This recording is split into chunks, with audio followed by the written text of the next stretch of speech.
आज आमे जाउछु मयूरभंज जिल्लार मानत्री गाँडे अवस्थित पवित्र बाबा कखारुआ बैद्यनाथ मंदिर दर्शन करने। एही पुरातन शिव मंदिरटी शताब्दी पुराना एवं एठारे भगवान शिवंकु एक विशेष रूप से पूजा करा जाए, जहाकु कखारुआ बोली कुहाजाए। कहाजाए जे एठारे थिबा शिवलिंगटी एक पोखरी पाखरे दिव्य भावे प्रकट होइथिला एवं सेठारु एही पवित्र धामर उद्भव होइथिला। प्रतिवर्ष महाशिवरात्रि और श्रावण मासरे हजार हजार भक्त माने एठाकु आसी बाबांको दर्शन करती एवं निजर मनोकामना पूरण पाई प्रार्थना करती। चारिपाखरे प्रकृतिर सुंदर परिवेश एही मंदिर को आहुरी शांत और आध्यात्मिक करि देइछि। तेणु आसंतु एही वीडियो रे आमे बाबा कखारुआ बैद्यनाथंको दिव्य दर्शन करिबा। दर्शन समय कखारुआ बैद्यनाथ मंदिर प्रतिदिन सकाल 5:30 रु राति 8 पूर्ण पर्यंत श्रद्धालुओं पई खोला रही थाए। भ्रमण पई सर्वोत्तम समय। आपण वर्षर जेकोसी समय रे बाबा कखारुआ बैद्यनाथंक दर्शन पई जाई परिबे। तेबे महाशिवरात्रि समय रे एठाकु जीवा सबुठारु उत्तम। किपरि पहुँचिबे? निकटतम बस स्टैंड। मंदिरर सबुठारु निकटतम बस स्टैंड हेउछि मानत्री बस स्टैंड। यह मंदिर ठारू मात्र 1 किलोमीटर दूर अवस्थित। निकटतम रेल स्टेशन। सबुठारू निकटतम रेल स्टेशन हेउछि बालेश्वर, जहाँ मंदिर ठारू प्राय 25 किलोमीटर दूर अवस्थित। निकटतम विमान बंदर। निकटतम विमान बंदर हेउछि भुवनेश्वर स्थित बिजू पट्टनायक अंतर्जातीय विमान बंदर। मंदिर ठारू एहार दूरता प्राय 213 किलोमीटर। मंदिरर इतिहास परंपरा अनुजाई सोमवंशर जने राजा श्वेतब लेप्रोसी धरा कुष्ठ रोग रे आक्रांत होइथिले, जहा फलरे तांकर समग्र शरीर कखारु पड़ी धड़ा होई जाइथिला। एही कारणरू लोकमाने तांकु कखारुआ बोली डाकुथिले। एही रोगरू मुक्ति पाइबा पाई कखारुआ देवघर झारखंड आसी बैद्यनाथंक निकटरे साष्टांग प्रणिपात करिथिले एवं भगवान तांको प्रार्थना शुणिबा पर्यंत बिना आहारे सेही अवस्थारे पड़ी रहिथिले। भगवान तांकु स्वप्नादेश रे कहिले, मु मयूरभंजर प्रगन्ना कुंड जल मध्यरे लुचि रहिछि, मते सेठारु उद्धार करी पूजार्चना कर, तुमर कुष्ठ रोग भल होई जिवो। सेही अनुजाई राजा सेही स्थान को आसी बहुत खोजाखोजी कले मध्य देवतांकु पाइले नाही। से पुणी थरे सेठारे उपवास करी साष्टांग प्रणिपात होई रहिले। एथर भगवान कहिले, एथर भगवान को आदेश थिला, पानी भीतर को पत्थर फिंग, तुमे मते पाई जिवो। तापरे पानी भीतर को पत्थर फिंगा गला एवं एहा करिबा मात्रे शिवलिंग जल उपरे भसुथिबा देखा गला। भगवान को दर्शन पाइबा मात्रे राजा को कुष्ठ रोग भल होई गला।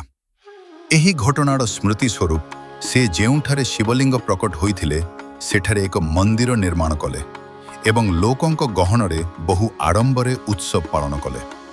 राजांकर कखारु परि दिसुथिबा रोग बैद्यनाथंक द्वारा भल होइथिबारु भगवान को नाम बाब्यनाथ बाबा कखारुआ बैद्यनाथ भावरे नामित हेला। एही मंदिर पही मंदिर पार्श्वरे एक पुरातन जलाशय बा कुंड अछि। एही कुंडरे वर्ष सारा जल रही थाए एवं एही स्थानटी गंगाहर नदी सहित संयुक्त। नदी एवं कुंड बैद्यनाथ क्षेत्र को 3 पटु घेरी रही। बाबा कखारुआ बैद्यनाथ मंदिर मानत्री ठारे अवस्थित एवं बारिपदा शहर ठारू एहार दूरता प्राय 36 किलोमीटर। भगवान शिव एही मंदिरर मुख्य आराध्य देवता एवं से कखारुआ बैद्यनाथ भावरे परिचित। पूर्वरु एही स्थानटी मयूरभंजर महाराजा श्री रामचंद्र भंजदेवंको बासस्थली थिला, जोंठारे से किछि समय पई रहुथिले। एही स्थानटी एक जनबहुल अंचल एवं एठारे अनेक प्राचीन दुर्गर भग्नावशेष देखिबाकु मिले। मुख्य आकर्षण और पर्वपर्वाणी। श्रावण मास। पवित्र श्रावण मासरे बहु संख्यारे काउडिया माने आसी शिवलिंगरे जलाभिषेक करिथांती। महाशिवरात्रि। जागर बा महाशिवरात्रि हेउछि एही मंदिरर मुख्य पर्व, जोंथिरे हजार हजार भक्तों समागम होइथाए। स्वतंत्र प्रसाद। भगवान शिवंक पाखरे पाणिखारुरे प्रस्तुत एक स्वतंत्र भोग अर्पण करा जाइथाए। एही पारंपरिक प्रसाद एहार स्वाद पाई बेस जनास। ऐतिहासिक और स्थापत्य तथ्य निर्माण शैली। मंदिर स्थापत्य एवं कारुकार्य 1500 किंबा 600 शताब्दीर बोली जना पड़े। मादला पांजी। प्रभु जगन्नाथंको मादला पांजी अनुजाई 1494 रु 1406 ख्रीष्टाब्द पर्यंत शासन करिथिबा राजांकु तांको मंत्री गोविंद विद्याधर हत्या करिथिले। गोविंद विद्याधर राजा कखारुआ एवं समग्र राजपरिवार को हत्या करी निजे सिंहासन अधिकार करिथिले। दुर्गर अवशेष। मानत्रीरु मात्र 1 माइल पूर्वरे थिबा मान गोविंदपुर ठाड़े 1985 मसीहा पर्यंत एक दुर्गर व्यापक अवशेष देखिबाकु मिलुथिला। लोके विश्वास करती जे एही दुर्ग गोविंद विद्याधरंक द्वारा निर्मित होइथिला, जे बोधहुए सिंहासन आरोहण परे निजकु मान गोविंद बोली कहुथिले। वंशधर। मान गोविंदंक वंशधर माने दिने तेंतुली मुंडा नामक एक गाँडे रहुथिले, जहाँ वर्तमान तेंतला भावरे जनाशुना। कुरुम बेढ़ा। मंदिर चारिपटे एक विशाल प्राचीर रहिछि, जहाकु कुरुम बेढ़ा कुहा जाए। मंदिर स्थापत्य मंदिरटी मुख्यतः 3टी भागरे विभक्त, यथा नाट मंदिर, जगमोहन एवं गर्भगृह। निर्माण शैली। गर्भगृह एवं जगमोहन कखारुआंक द्वारा निर्मित होइथिबा जना जाए। नाट मंदिरटी महाराजा जदुनाथ भंजंक द्वारा निर्मित होइथिला। पार्श्व मंदिर। नाट मंदिरर 2 पार्श्वरे 2टी छोट शिव मंदिर रहिछि, जहाकु महाराजा श्रीनाथ भंज एवं दामोदर पट्टनायक चमुकरण निर्माण करिथिले। कुर्मबेढ़ा एहार इतिहास।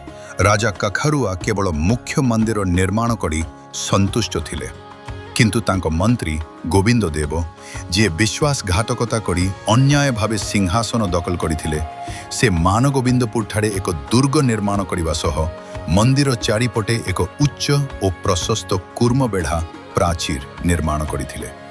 वास्तवरे एही प्राचीरटी एक दुर्गर सुरक्षा बेढ़ा सदृश थिला।